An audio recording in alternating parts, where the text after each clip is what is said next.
Jai Guruji Maharaj, Shukranaguruji Maharaj. With folded hands and gratitude in my heart, I bow to the lotus feet of a beloved Guruji. With His divine grace and due permission, let us immerse ourselves in the nectar of the holy Shivapurāna.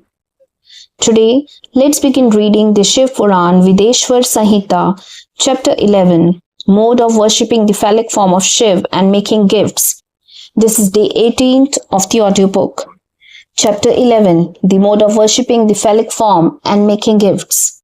The sages said, how is the phallic form of Shiv to be installed? What are the characteristic features of the form?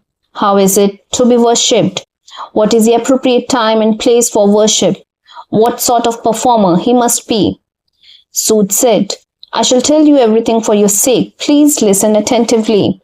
The time must be convenient and auspicious. The place must be a holy center. It can be on the bank of a river or anywhere facilitating a daily worship. It can be of Parthiv, earth, Apya, water, or Tejas, fiery type. If it is all the characteristics mentioned in the sacred texts, the devotee derives the fruit of worship. If it has all characteristics, it accords the fruit of worship instantaneously. A subtle one is recommended if it be mobile, and a gross one if it is stationary.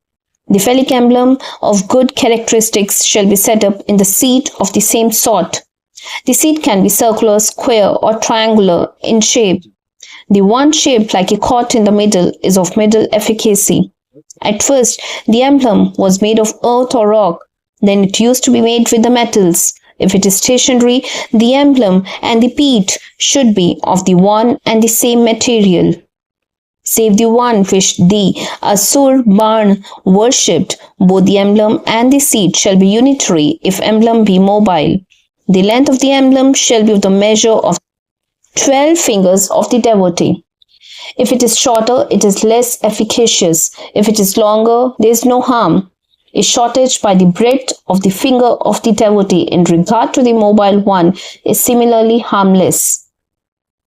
A viman, chariot-like structure of artistic beauty shall be made at first, wherein the divine attendants shall be represented. In its firm and beautiful sanctum sanctorum, shining like a mirror studded with the 9 precious gems, sapphire, lapis lazuli, emerald, pearl, coral, gomedak, diamonds and rubies, the emblem shall be installed on the altar. The emblem's hall be worshipped with the mantras beginning with Sadhyo in 5 different places in order. Sacrificial offerings shall be made in the fire. Shiv and the gods of his family shall be adored. The preceptor is given monetary gifts. Kinsmen are propitiated with whatever they desire. Money is distributed among the mendicants. All objects, sentient or otherwise, and all living beings, movable or immovable, are duly gratified. The cavity is filled with gems. Mantras, sadhya, etc. are recited. The auspicious Supreme Lord is meditated upon.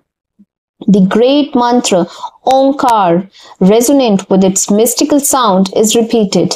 The ling is then united with the peat, pedestal.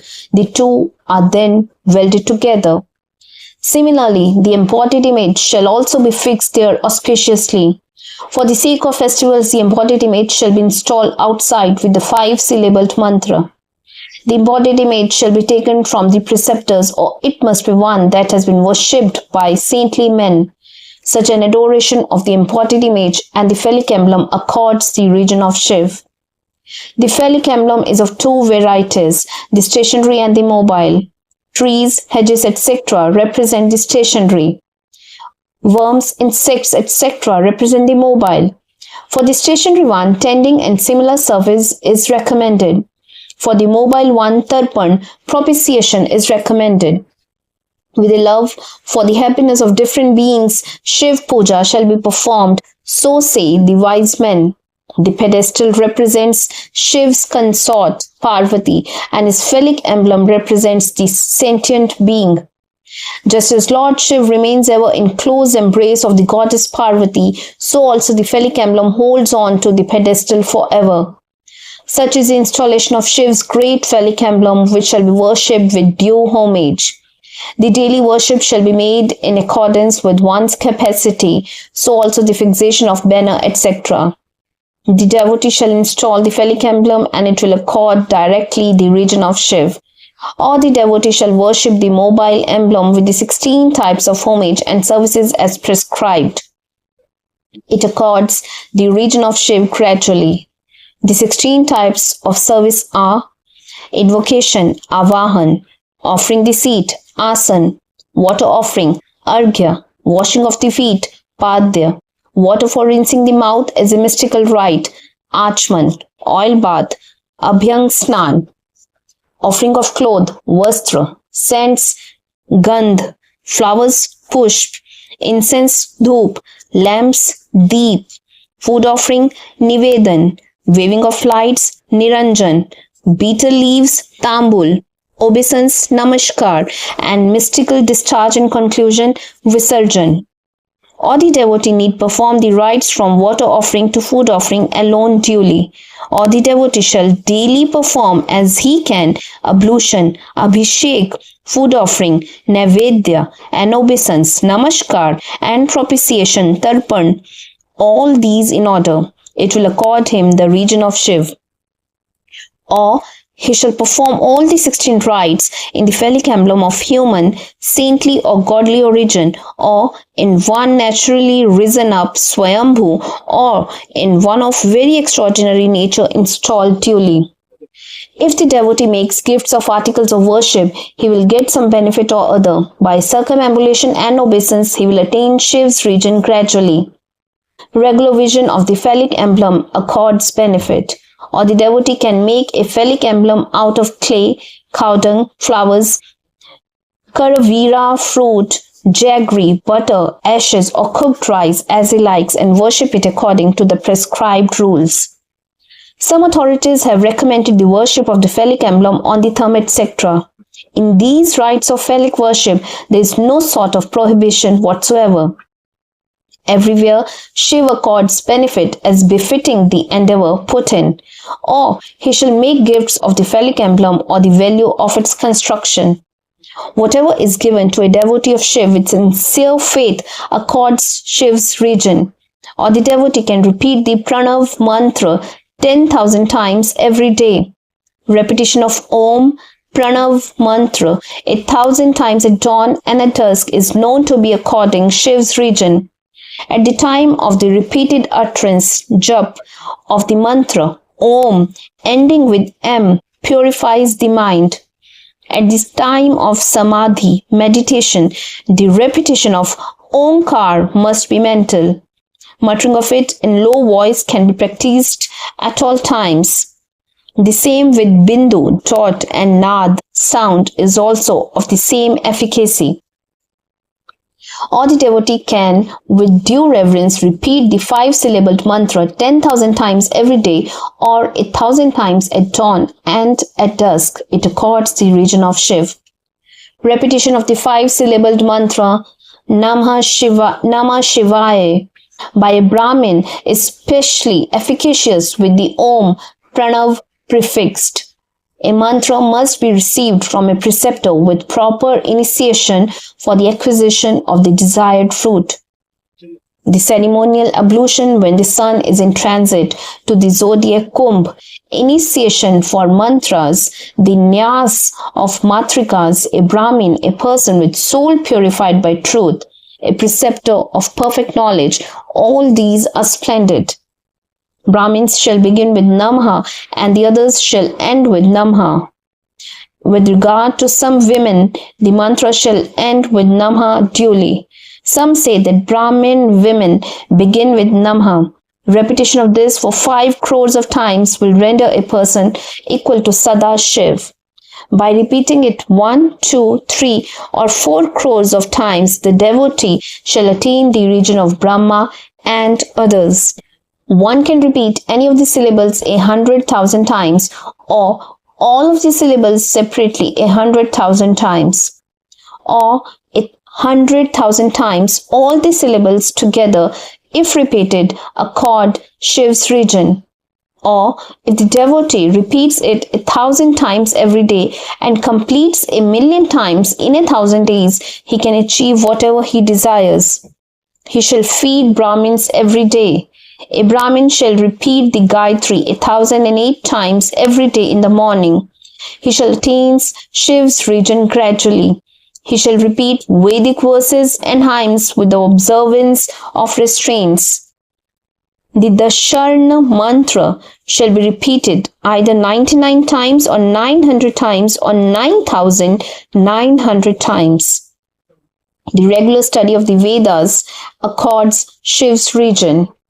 All the other sorts of mantras shall be repeated 100,000 times.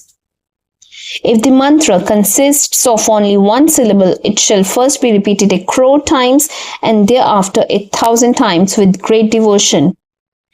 Doing this according to one's capacity, one shall gradually attain Shiv's region.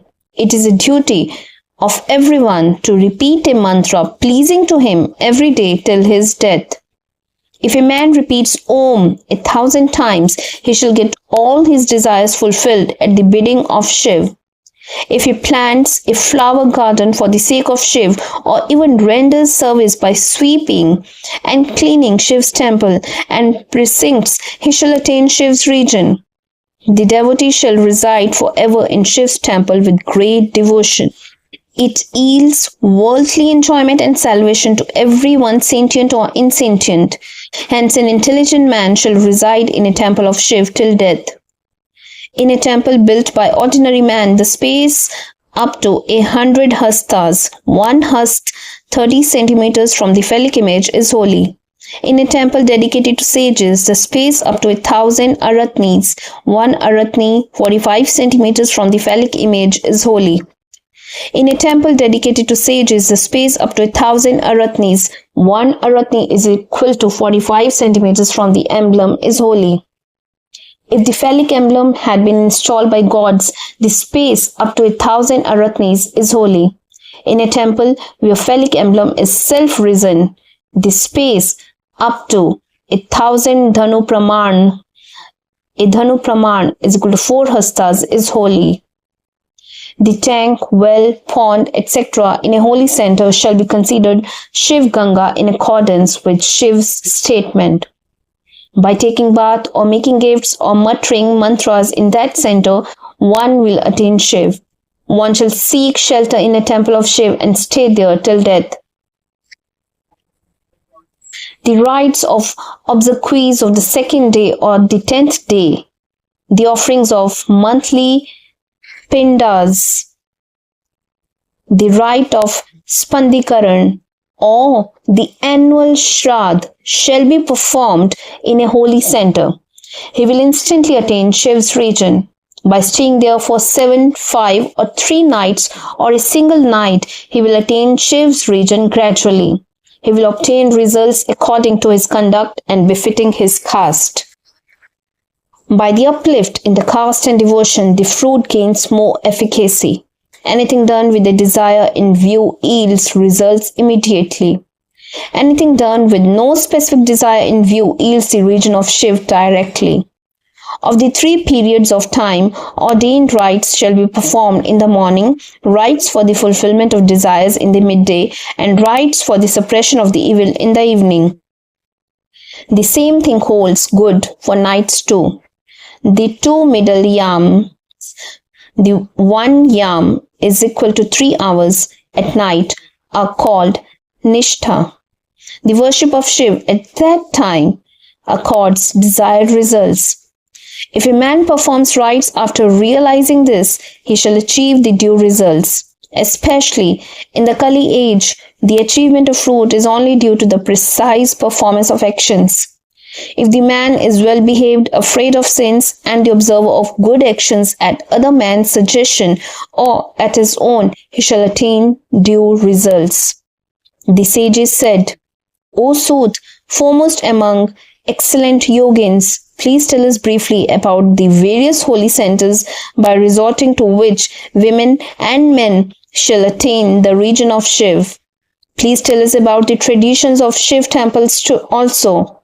Sut said, All of you listen faithfully to the account of all holy centers and their traditions. With this, I would like to conclude today's chapter. First and foremost, I would like to seek forgiveness from our beloved Guruji Maharaj for the mistakes in the narration of this divine chapter. I would also like to seek forgiveness from each and every one of you for the same, and would like to invite you to the reading of next divine chapter from the holy Shiv Puran. Thank you, Guruji, for everything. Thank you each and every one of you.